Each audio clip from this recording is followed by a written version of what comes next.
As denúncias que estão sendo apuradas dizem respeito a alunos que teriam fornecido informações falsas para serem beneficiados pelo sistema de reserva de vagas da Unesp.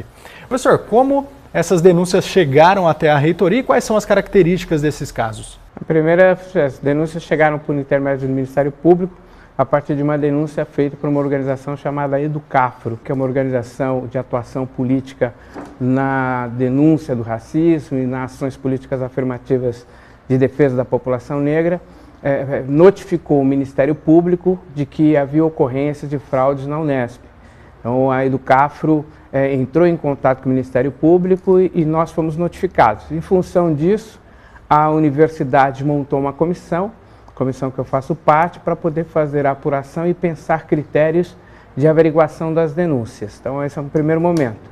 O segundo momento é que surgiram a partir das ações deflagradas pela reitoria. A reitoria, através da Pró-Reitoria de Graduação, a Prograde, solicitou às diretorias técnicas acadêmicas de cada uma das unidades que, caso observasse inconsistência na autodeclaração de pretos, pardos e indígenas, deveria entrar em contato com a universidade. Então, são dois níveis diferentes e canais diferentes. A primeira foi notificada pelo Ministério Público a partir de uma denúncia do Educafro e o segundo foi a iniciativa da reitoria de solicitar às diretorias técnicas acadêmicas que informasse caso observasse inconsistência entre a autodeclaração e a pessoa diretamente envolvida nessa autodeclaração.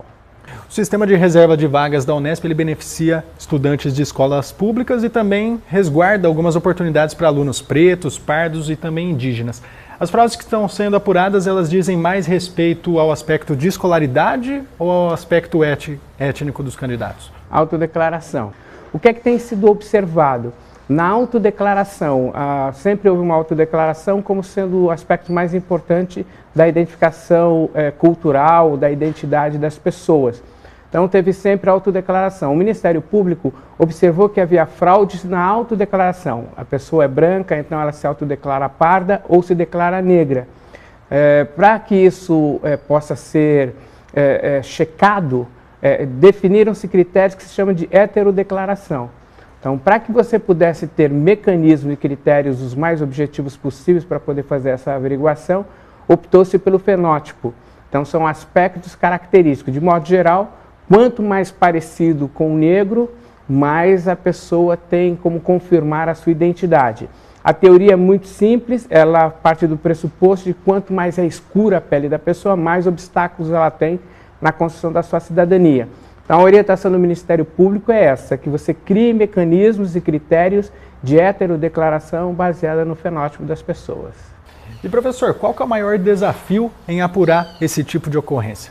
A definição de critérios. Os critérios eles têm um caráter de objetividade, porque você trabalha com o fenótipo, mas tem também critérios de subjetividade. O que me parece mais importante é a definição feita por um documento elaborado pelo IBGE, falando sobre o desafio da autodeclaração.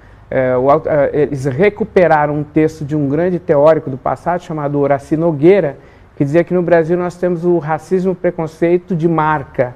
Então, o que tem sido utilizado como mecanismo importante para heterodeclaração? Características físicas, cor de pele, textura do cabelo, formato do nariz, dos lábios, aquilo que, de modo geral, identifica o elemento negro, a pessoa negra. Então, o desafio é você construir consensos em relação a esses critérios. Mas as universidades estão fazendo isso com bons resultados, então nos parece que é um bom caminho a ser seguido. Quais que são as penalidades cabíveis? Primeiro tem que declarar que é um crime, né? Isso significa falsidade ideológica, né? Equivale a uma pessoa, por exemplo, apresentar um documento falso de conclusão de segundo grau. Então é um crime cometido pela pessoa. Segundo, quais são os critérios e medidas adotadas pelas universidades? A Universidade Federal Fluminense, a Universidade Federal do Espírito Santo, a Universidade Federal de Pelotas, ela optou pela desclassificação, quando era o processo próximo do vestibular, ou a expulsão de alunos. O caso mais dramático, do ponto de vista da imediata decisão, foi da Universidade Federal de Pelotas, que tinha 29 denúncias de alunos no curso de medicina, e expulsou 27 alunos. Então, isso tem mostrado que é possível pensar critérios de responsabilidade e responsabilização daquele que se autodeclarou como preto, pardo ou indígena. Então tem sido bastante eficiente nesses mecanismos, na medida que você tem um consenso em relação aos critérios a serem adotados. Quando identificado, é um crime e o aluno é desclassificado ou expulso da universidade. E pode-se dizer que isso é um reflexo da própria ampliação das ações afirmativas? Mas tem questões que têm que ser levadas em consideração, né? Uma delas é que essas ações afirmativas elas são efetivas, senão não teria tantas fraudes registradas.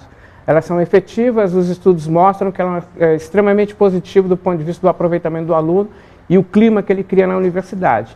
Um aspecto que eu acho que deve ser salientado é que, lamentavelmente, algumas pessoas ainda querem tirar vantagens e manter seus privilégios de acesso ao ensino gratuito de qualidade, normalmente nas universidades públicas. O que eu acho que a pergunta que nós temos que fazer é se nós queremos esse tipo de aluno na universidade. O aluno fraudador, o aluno que comete um crime, o aluno que não se submete aos critérios definidos pela legislação. Eu tendo a acreditar que o ideal seria que as universidades sinalizassem que não querem esse tipo de aluno. É um aluno que falta com todos os critérios fundamentais da ética e tenta tirar vantagens. A gente está vendo pelo noticiário o quanto tirar vantagens pessoais para se beneficiar é prejudicial para o país. Então, eu acho que a questão central que nós temos que perguntar é se nós queremos um tipo de aluno que é um fraudador e que comete um crime para entrar na universidade de qualidade.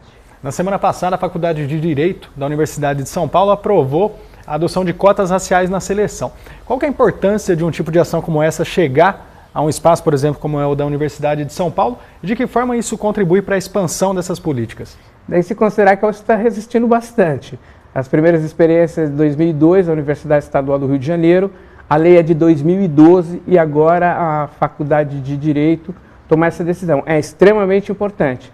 A Faculdade de Direito é uma faculdade do final da segunda metade do século XIX, é um patrimônio da história política brasileira, né? Foi a escola onde Castro Alves estudou, então é uma universidade que tem um relevo extremamente importante do ponto de vista simbólico. A Universidade de São Paulo ainda é a maior universidade do ponto de vista do impacto da produção científica no Brasil, então é importante que ela tome essa decisão. Então o valor simbólico é extraordinário, né? Sinaliza que uma das instituições mais importantes, mais antigas do Brasil, compreende a importância de você adotar mecanismos que leve à equidade social, que leve à qualidade acadêmica e que leve à diversidade cultural. Então a importância simbólica é extremamente importante. Toma essa medida quase 3 anos depois de nós termos tomado na Universidade Estadual Paulista, mas sinaliza que é uma medida muito bem adotada, tomada, e está em consonância com a perspectiva das políticas de inclusão que nós estamos adotando no Brasil.